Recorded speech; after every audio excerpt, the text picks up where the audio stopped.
Doet ik tracht de lach weer eens vleg, maar het moeske heel grapperig. Wist ik even net wat ik zeg, we doen een beer op Schiermonnikoog zeg. Beer boeloe, boeloe de beer. Wat oh wat, beleven we deze keer.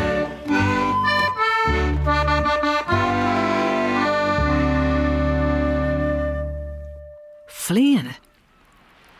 Wist nog dat Sipke en Beer Boeloe juist de naitochten oer hokke dingen of bisten eens vleene kin? Ze hien alle vleentuig zijn en vogels verzeld.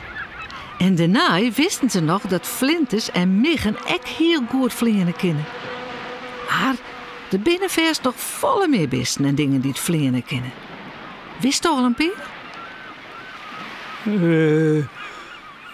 Rust denken. Om te vleien moest jukken hebben. En, ja.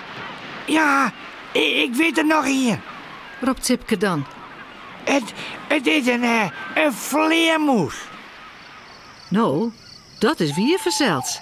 Vleermoezen kunnen ik heel goed vleenen. Zucht alleen een nooit hoe die, want ze houden van de nacht. Oh, ja. Ik nog een luchtballon. Roept Sipke uit. Wierst er in de verte krekt een luchtballon dreuwen zucht. En die vloog net met jukken of een motor. Nee, die vloog op warme lucht. Oh, juk wapperend rent Sipke nu oer het longen heen en weer. En ik weet er nog hier. Het is een raket. Roept eruit. Ja, wees. Een raket is echt goed, Sipke. Juk wappert Beer Boeloe nou ekkel in het roen.